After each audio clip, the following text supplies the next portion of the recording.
আমি ইঞ্জিনিয়ার রহমতুল্লাহ আপনাদের সবাইকে স্বাগতম জানাচ্ছি। এখন আমাদের আলোচনায় থাকছে ইসলামী ব্যাংক, যার সর্বশেষ ক্লোজিং প্রাইস হচ্ছে 36 টাকা 50 পয়সা। তাহলে আমরা দেখতেছি চার্টের মধ্যে আমরা ডেইলি টাইম ফ্রেমে আছি। এখানে একটা বড় সড়ো রকমের অ্যাকুমুলেশন আছে। অ্যাকুমুলেশনের ব্যাপারে আমাদের একটা ফিলোসফি হচ্ছে, অ্যাকুমুলেশন যত বড় হবে এর পরবর্তীতে আপ অথবা ডাউন এটা বড় হবে। অ্যাকুমুলেশন যত বড় হবে বুলিশ মার্কেট তত বড় হবে। এখন আমরা দেখতে পাচ্ছি যে বুলিশ আপট্রেন্ড যেটা হয়েছিল সেটা একদম পরিষ্কারভাবে তিনটা বাহু ছিল, এ বি সি, এবং আরেকটা আমাদের ফিলোসফি আছে যে আপট্রেন্ডে তিনটা বাহু থাকা মানে হলো ভবিষ্যৎ খারাপ।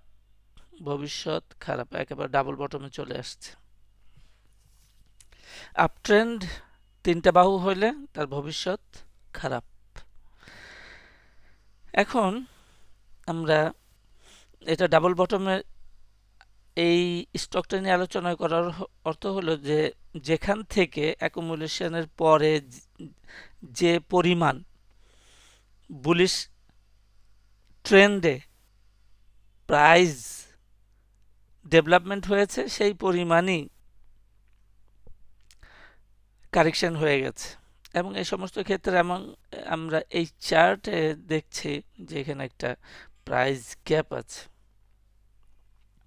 তাহলে এই প্রাইস গ্যাপের পূর্বের দিনে যে ক্যান্ডেল আছে এই ক্যান্ডেলটাই একটা ভালো সাপোর্ট হিসাবে কাজ করে। তাহলে আমরা দেখি যে একটা সুন্দর ডাবল বটম আছে, সুন্দর সাপোর্ট পেয়েছে। আওয়ারলি টাইম ফ্রেমে এটা বরাবরই ভালো অবস্থান আছে। তাহলে আমরা একই ধরনের কর্মকাণ্ড আমরা দেখতে পারি যে সেন্ট্রাল ফার্মাতেও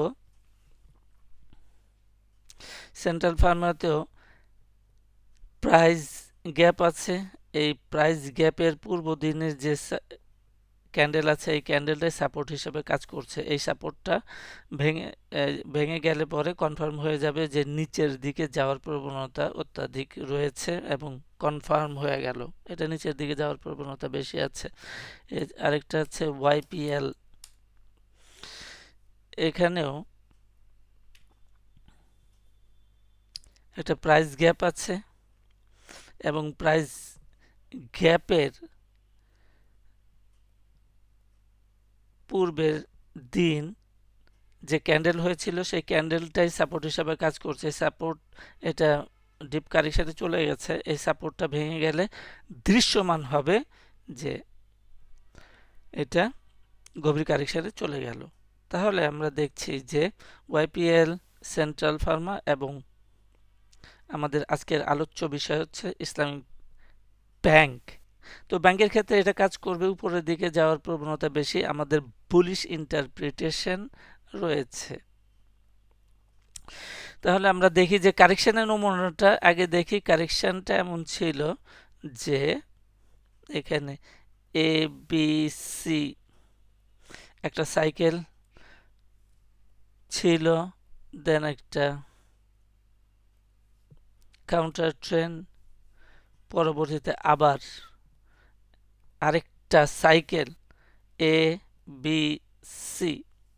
তাহলে আমরা দেখি যে কারেকশনের দুইটা সাইকেল পূর্ণ হয়ে গেছে। যখন যখন কারেকশনের দুইটা সাইকেল পূর্ণ হয়ে যায় তখন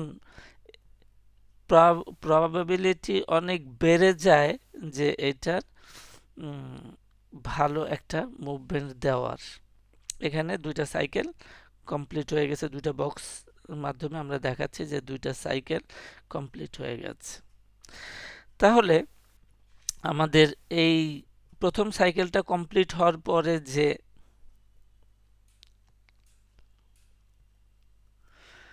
কাউন্টার ট্রেন্ড হইলো, এই কাউন্টার ট্রেন্ডের টপটাই হচ্ছে গিয়ে আমাদের একটা টার্গেট হইতে পারে। এছাড়াও এটা অ্যাপ্রক্সিমেটলি 52 টাকার মতো আছে।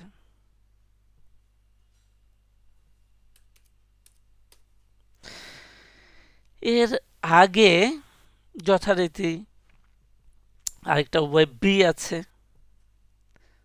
এটা ওয়েব বি।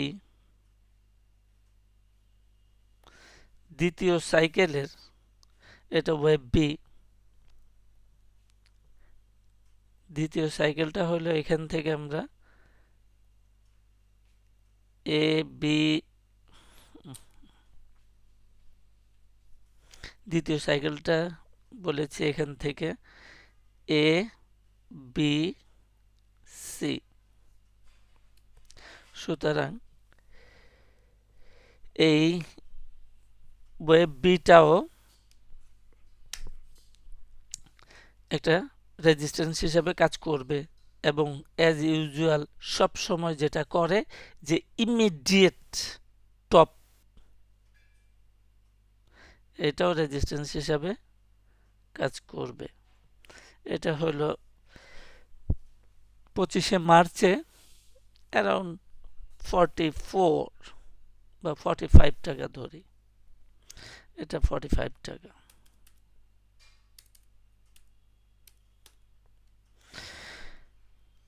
এই হচ্ছে যে প্রাইস প্রজেকশন আমাদের দেখতে হবে 45 টাকা দেখতে হবে।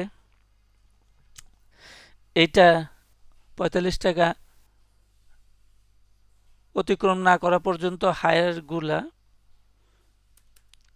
কার্যকরী হবে না।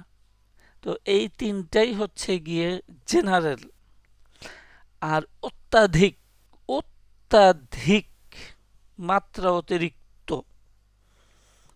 অতিরিক্ত বুলিশ ভাব চলে আসলে সেই ক্ষেত্রে শুধুমাত্র এই 60 টাকা, এই 60 টাকাটা হইতে পারে। যদি খুব বেশি অতিরিক্ত বুলিশ হয়ে যায় সেই ক্ষেত্রে শুধু আমরা 60% 60 টাকা লেভেলটাকে কনসিডার করব। তাহলে বাস্তব ভিত্তিক হচ্ছে আমাদের 45-48 টাকা এগুলাই, আর বড় জোর 52 টাকা হইতে পারে এইরকম। তাহলে আমরা দেখি যে আমাদের আজকের এই আলোচনায় ইসলামিক ব্যাংক এই পড়ন্ত মার্কেটে একটা কিছুটা আলো দেখাচ্ছে, বুলিশ ট্রেন্ডে যাইতে পারে। তো বুলিশ ট্রেন্ডে আমরা হায়ার হাই আশা করছি না, সর্বোচ্চ 60 টাকা যদি অধিক বুলিশ হয়। আর হোয়ার ইজ দ্য রিস্ক, তাহলে রিস্ক কোথায়?